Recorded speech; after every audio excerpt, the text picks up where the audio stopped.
沈大人，是我无能。眼下已尽全力，我岂不知？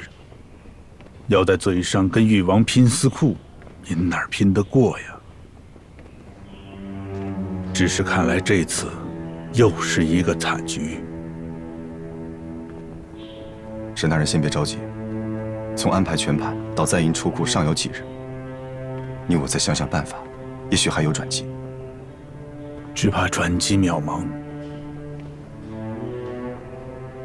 我现在只盼天上劈下一个雷来，正好砸在誉王的头上。你这是什么话？失言失言，殿下恕罪。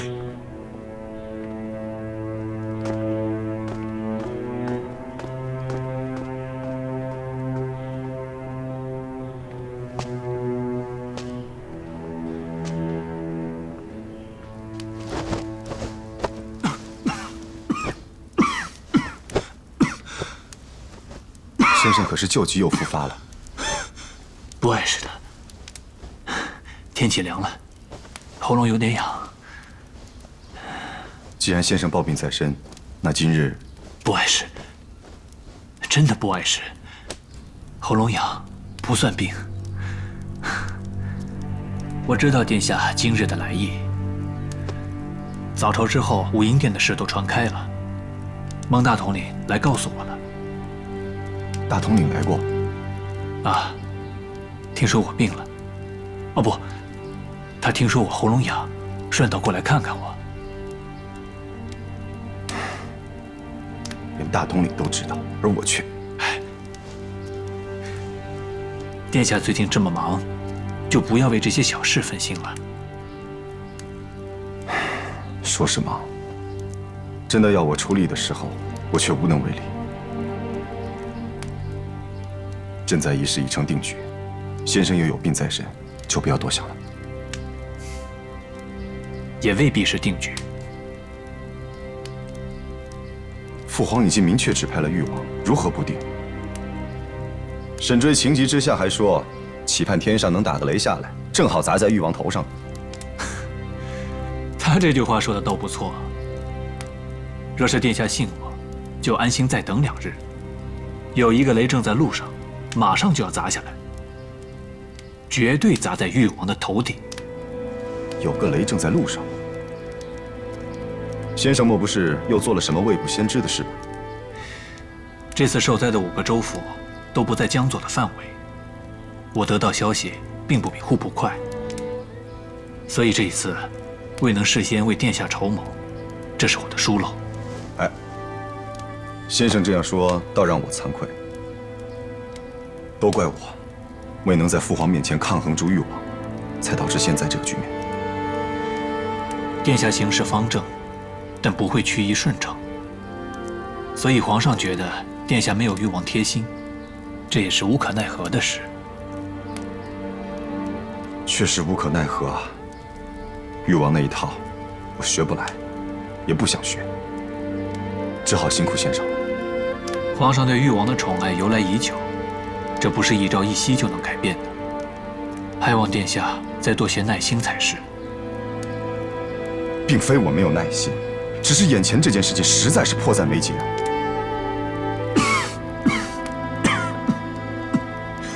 是我急躁了，是我又痒了。殿下稍安勿躁。这件事情，我们虽然丢了先机，但是运气还算不错。前几日发生了一件事情，或许可以帮助我们扭转局面。这就是先生说的那个雷5日前，有一支给誉王送礼的镖队经过抚州，被江左盟给劫了。只是劫了给誉王送礼的一支镖队，怕是伤不到他什么筋骨吧？如果殿下知道这个送礼的人是谁，就不会这么说了。谁？越州知府。越州？越州灾情最是严重，据传都已经有人饿死。越州知府居然还能搜刮到财物给誉王送礼。如今太子示弱，誉王派系的地方官员都紧抱着这个主子不放。这次送的礼还不轻，总共有5000两银子。赈灾一事，确实不能由誉王主理。既然我们有证据在手，先生想怎么做？可要我拟折奏禀父皇？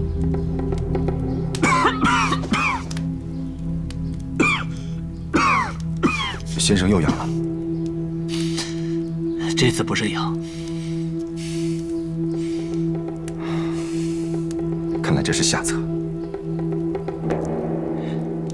太子和誉王贪了这么多年，皇上未必不知道，他只是睁一只眼闭一只眼罢了。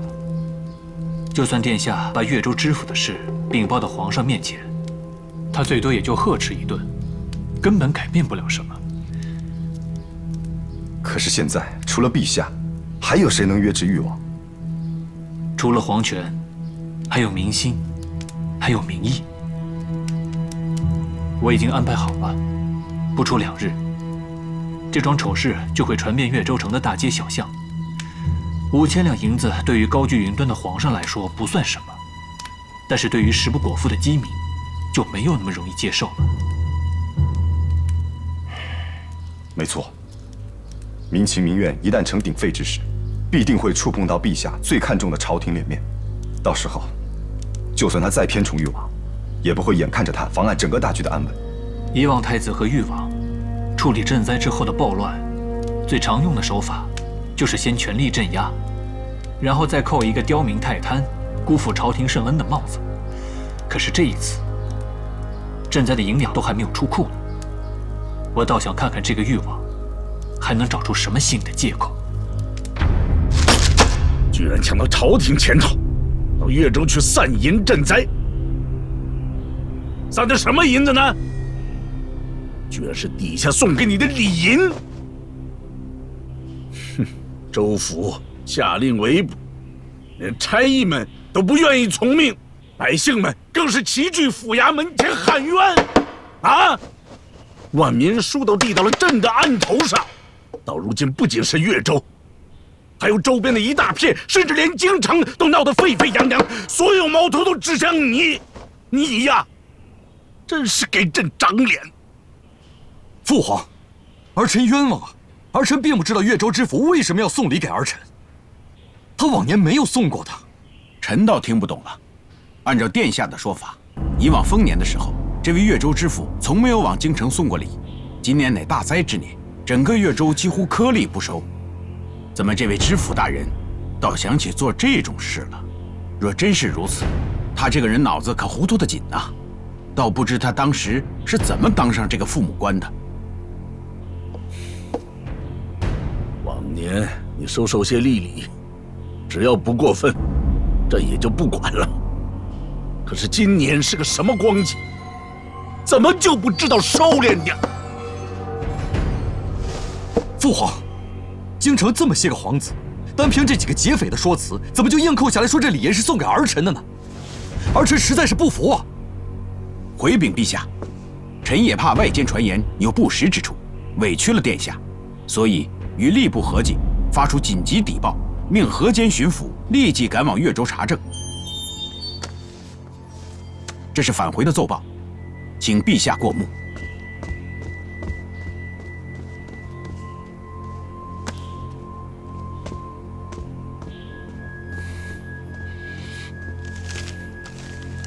这是越州知府留存的旧年礼单和请安书信，殿下，您要不要亲自鉴别一下真伪啊？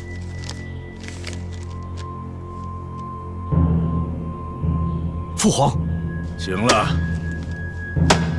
别再说了。朕也并没想怎么样你，陛下，只是出了这样的事，民情民意都难以挽回。再让你主理赈灾，已然不妥。这个差事，你就别管了。父皇，儿臣只是想……你还想怎样？这一整年都是乱糟糟的，这就没有清静过。再有2个多月，就是年底了。朕不想大动干戈。你且给朕安静些10日，不要再干些有损颜面的事。若是再这样，朕不会像今日这般这么宽容你。是，儿臣知道了。啊，召靖王进宫。是。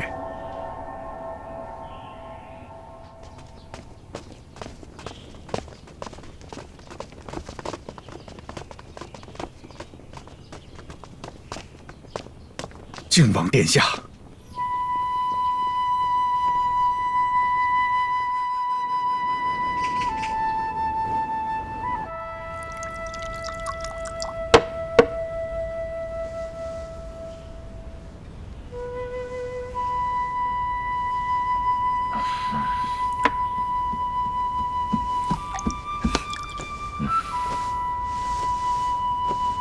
殿下，你来了，来得好，给本王针灸。陛下让您安静些10日，您还真是安静。天天醉在自己的府里有什么用？靖王离京去赈灾也有大半个月了，外面传的全是赞颂之语，什么上马能战，下马能治。殿下，您就真的能听得下去？听不下去又能如何？他跟那个沈追，一天一个调整，全是赈灾的新花样。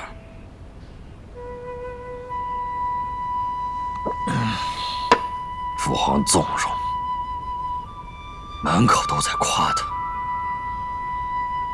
下面那些东西自然要跟风，全围着靖王在拍马屁。我还就不信了，那么大一个肥差，萧景琰真能做到半点不沾？水至清则无鱼，就算他萧景琰假清高，还能把所有人的财路都挡了不成？到时候他杀几个人，再撤几个人，最多管得了一时，他能管得长久吗？不管他是怎么做到的，也不管他是否能得长久，但目前他已经控制住了局面，事情已经到了这个地步，难道殿下还不赶紧想个法子反击吗？怎么反击？你教教我，怎么反击？被关在府里这几天，我好好盘算了一遍手上能用的人，突然发现朝廷6部之中，竟然已经没有人肯听命于我。沈追根本不把我放在眼里，刑部的蔡全更是当面跟我作对。中书令柳成，那就是个和稀泥的老狐狸。御史台看着风向，现在什么也不说了，剩下个大理寺能顶什么用？这样的情势之下，我谈何反击啊？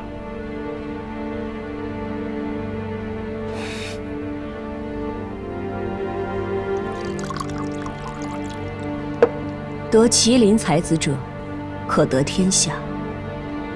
琅琊阁还真是所言不虚。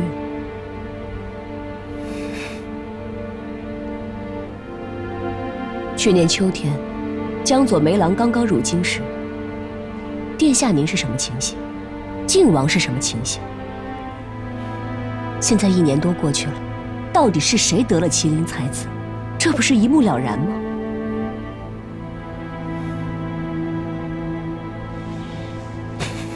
殿下，难道您从来就没有起过疑心吗？景琰封亲王的时候，我就觉得不对劲了。但是，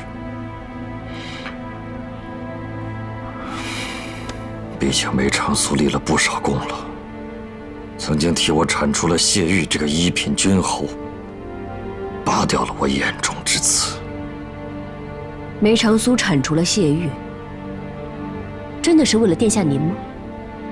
那最后巡防营落在了谁的手里？殿下，您不要再心存幻想了。我可以确认的是，靖王已经得到了梅长苏。事到如今，殿下还需要我拿出证据来吗？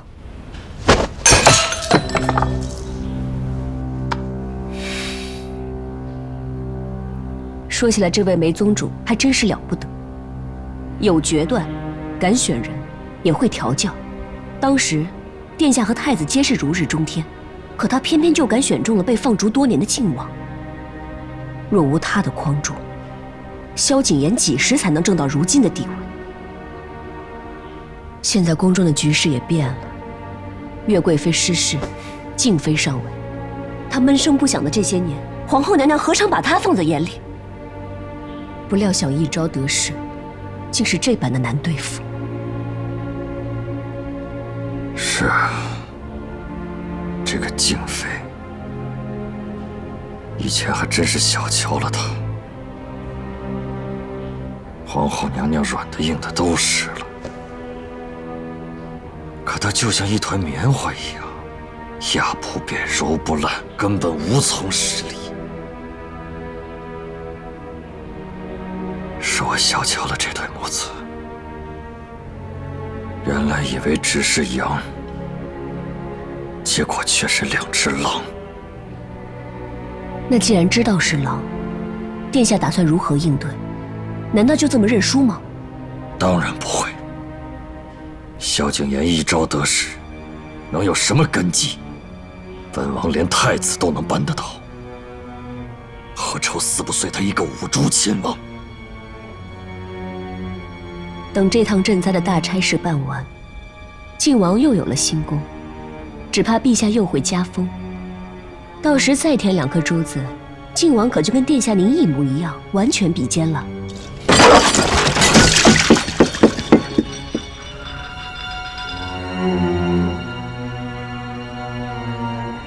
殿下有撕碎靖王的雄心，般若十分佩服。只是梅长苏此人实在过于阴险，如果不先收拾了他和他的江左盟，只怕殿下您是很难撕碎靖王的。对付梅长苏和他的江左盟，谈何容易？你的洪秀昭不也是被他们重创了吗？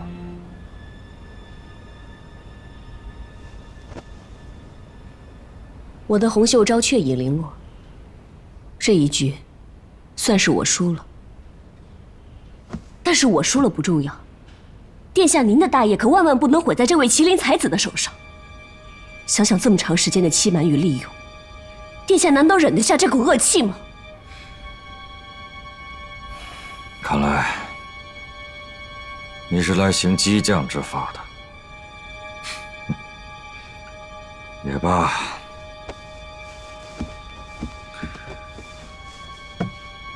你想要本王集中精力对付梅长苏，以报他毁你洪秀昭之仇，这个我明白。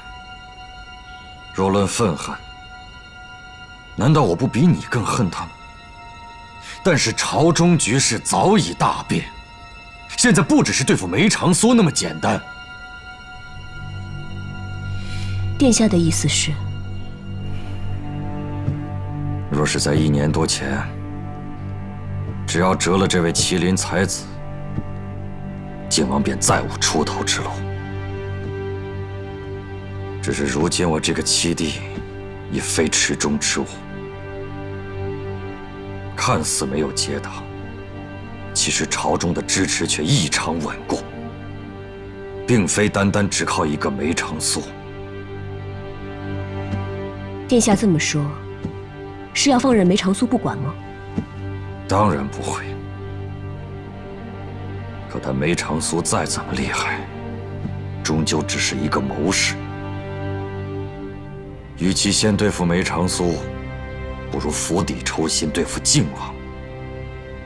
没了主君，任他什么麒麟才子，不都是一条跟没人收养的野狗一样？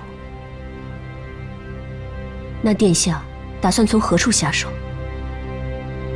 何处？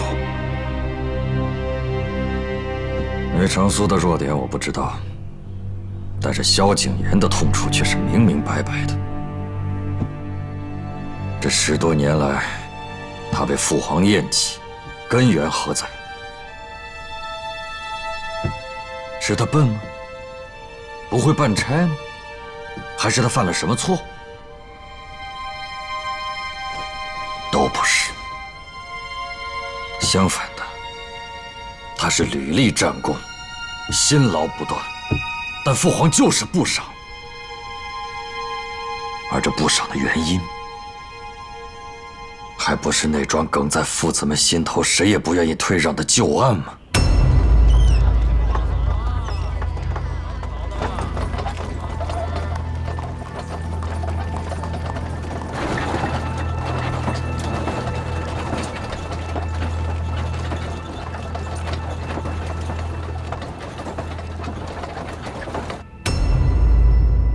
没错，靖王的痛处，的确就是当年齐王和赤焰军的那桩逆案。而且我越来越有一种预感，梅长苏似乎跟齐王旧案也有关联。何以见得？我现在还只是一种感觉，但越是对手，越能心意相通。我相信梅长苏种种奇怪的行为，不会无缘无故。如今萧景琰不在京中，倒可以让我好好筹谋。就让他先去捞一点辛苦钱吧，等他回来，便会知道我的厉害。殿下想要重新揭开旧疤，的确是个很好的切入点。只是不能随意，不能让靖王有所察觉，要一下子全部撕开，越是血淋淋越好。说起来容易，但真要执行起来，却还得好好细想。这桩旧案不仅是靖王的痛处，也是父皇的忌讳，只怕不能轻易的无端提起。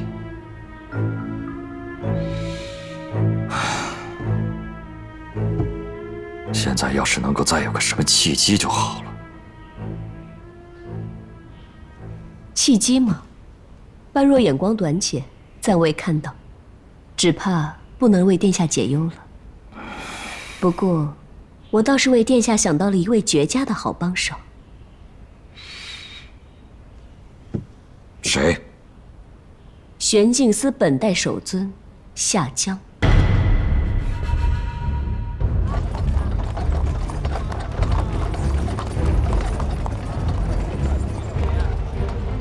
虽然事件暂时平息，但只要谢玉的这封手书还在溧阳长公主手里，我就难免有所顾忌。长公主毕竟是长公主，你行事仍需小心。是。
恐怕不行吧？为何不行？玄镜司设立之初便有传世铁则，绝不涉入党政。多年来从未听说有过例外。就算当年我与太子斗得那般如火如荼，下江也没有。玄镜司位于庙堂之上，君王之侧，明明是在政局之中，又如何能够独善其身呢？很多事情不能只看表面。玄镜司上百年来恩宠不衰，权威不倒，只怕不是一句不涉党争能够做到的。但是以前确实……以前是以前，以前您和太子之争他不插手，这没什么好奇怪的。但是现在不同了，现在您的对手是靖王。殿下应该不会忘记，当年那桩赤焰逆案是由何人主查？虽然是奉了圣命，但夏江在这桩旧案中所起到的作用，实在是举足轻重。只怕靖王不会轻易放过他的。夏江不是糊涂人，他很清楚靖王和赤焰救人的关系。那件事说轻了是心结，可往重了说，那就是仇怨。夏江可以视若无睹地看着任何人接近楚卫，但是绝对不能是靖王。他就算再重，也要考虑考虑自己将来的下场吧。确实是如此。夏江容得下任何人，他也不在乎我和太子谁能登上皇位，但他绝对容不下靖王。殿下，您想想玄镜司遍布各地的实力，再想一想陛下对夏江的信任，难道他不是一个对付靖王的绝妙帮手吗？话虽如此，可是就算夏江要对付靖王，他也未必一定会跟我联手。万一他只想两不相干呢？若是殿下想要试探夏江是否有联手之意，般若倒是可以效力。你？家师当年正是夏江的旧识。你不是华族后人吗？你的师父是？殿下可曾听说过玄姬公主之名？你是当年华族掌政公主秦玄姬的徒弟？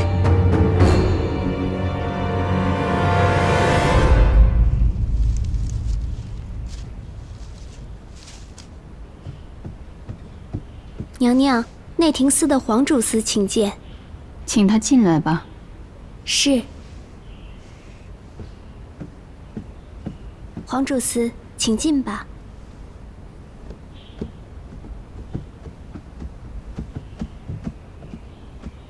参见静妃娘娘。免礼。这大冷天的，皇主司怎么还亲自过来走动？有什么事情打发孩子们来办就是了。娘娘说的哪里话呀？娘娘宫里的事，孩子们怎么能办得了呢？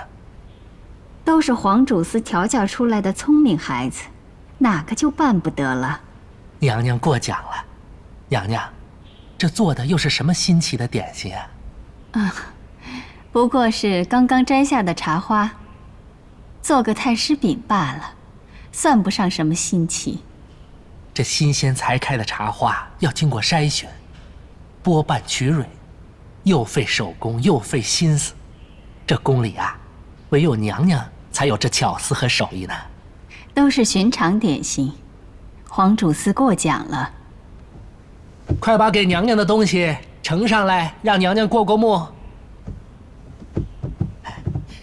这天寒地冻的，南运的鲜果越发的少了，近几日恐怕要委屈娘娘了。这是才进的干货坚果，我想娘娘常做点心，时常会用得到，我就挑了些上品送过来，请娘娘过过目。上次您送过来的，我有好些还没有用完呢。我做点心不过是闲来打发时间，哪里用得着这么多呀？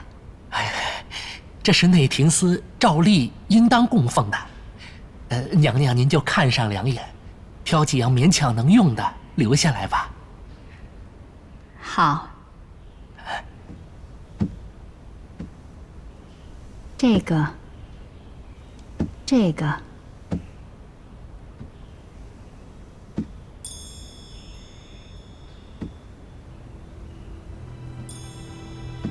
还有这个，其他的就算了吧。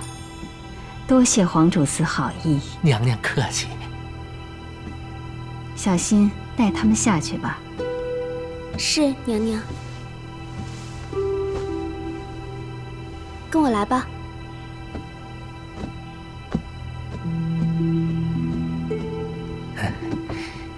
娘娘，我年纪已经大了，孩子们又笨拙，以前眼错不见的，经常有伺候不周的地方。以后供奉上的事情，尽管派下人跟我说就是了。日后必定有麻烦皇主司的地方，在这儿先行谢过了。娘娘客气了。娘娘若没有别的吩咐，老奴就告退了。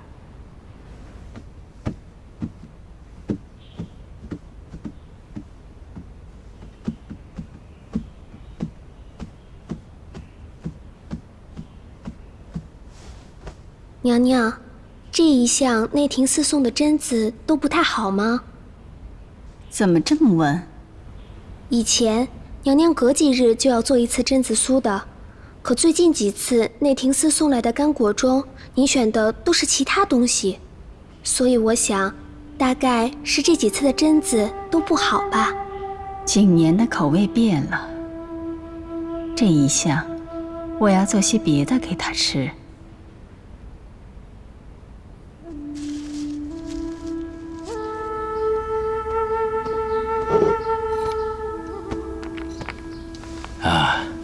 来，喝药吧。好。很苦的。那要不你帮苏哥哥喝？可以吧？可以啊。给我。别听他们瞎说，药得自己喝，那才管用。啊！骗人！哼！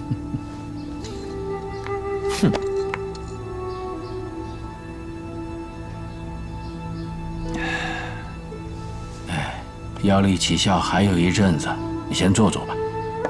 待会儿就要好好睡了，不过不要坐太久啊。知道了。好。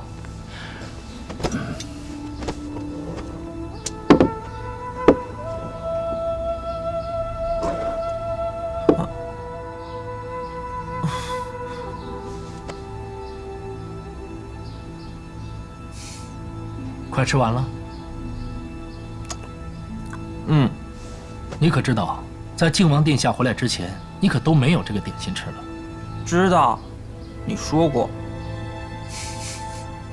靖王殿下临走之前特意送了2食盒过来，都是一些存放得住的点心和糖粘，结果还是不够咱们飞流吃的。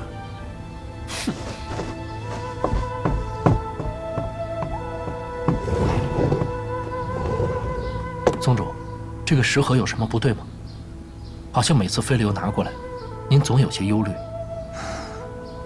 小时候，静妃娘娘经常做点心给我吃，她做什么我就吃什么，样样都喜欢。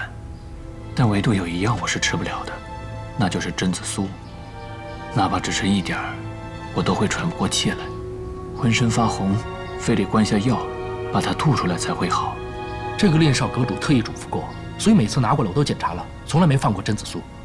就是因为这样，我才会担忧，恐怕我的身份，静妃娘娘也有所察觉。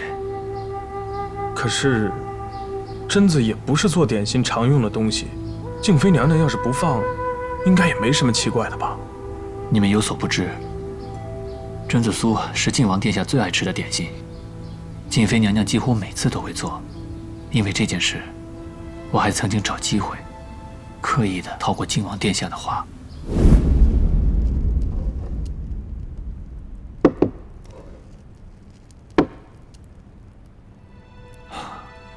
这份食盒里，居然精心挑选了这么多种点心。殿下不会是把静妃娘娘为您准备的食盒错拿给了我吧？2份都一模一样，有什么错拿不错拿的？好，2份都一样。那也就是说，静妃娘娘是担心靖王殿下万一要是拿错了，所以干脆2份都做成一样的，都不放榛子了。静妃娘娘连宗主的面都没见过，她是怎么知道宗主您的真实身份的呢？她一定是在降帝纪那本书里找到了一些线索。可是，靖王殿下最近也并无异常啊。所以现在看来，静妃娘娘知道，应该帮我保守这个秘密。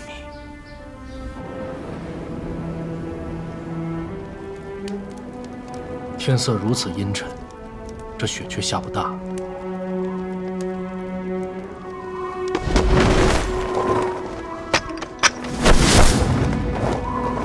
嘿，看来今年靖王府的梅花开得也不错啊。非留着随便到别人院子折花的毛病，也不知道是谁教的。还能有谁？这1年都没见令少阁主啊，还真有点想他。当年只要他来郎州，盟里那个热闹。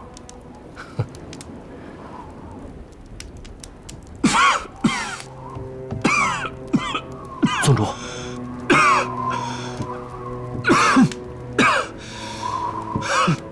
宗主，都备好了。都备好了。宗主，您身子不好，就让属下带您去吧。日后自然由你们多去走动，但这是第一次，怎么说也该我自己去。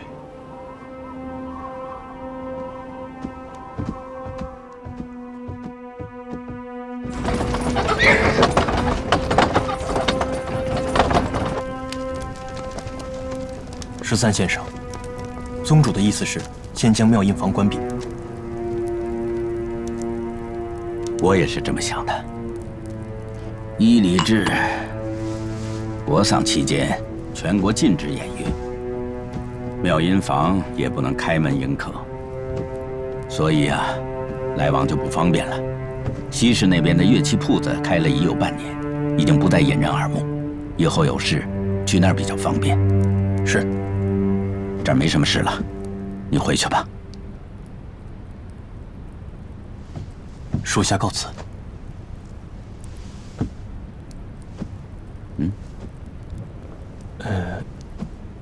还有什么事吗？先生，我新来的那位街坊叫俊娘的女子，身份核实了吗？哦，已经传书到显州核实过了，确实如他所说，新寡丧夫，族人不容，家乡闹灾来到京城，应该没什么问题。那就好。好什么？哦，我说不是什么可疑之人，那就好。虽无可疑，但也毕竟是生人，还是少跟他有什么瓜葛为好。是，去吧。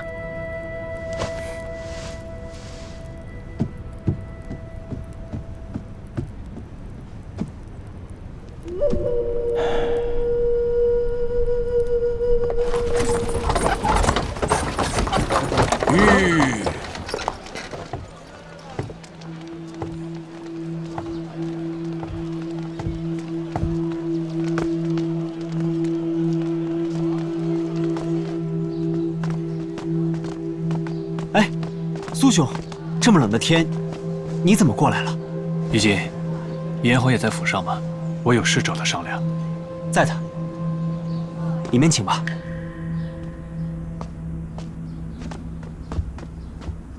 苏兄，我怎么了？只是方才让我突然想起了和苏兄初次见面的时候。虽然只有1年，时间不长，世事已巨变，往事让人不堪回首。是啊，也不知道景睿在南楚过得好不好。他与我时常有书信来往，一切都好，请苏兄放心。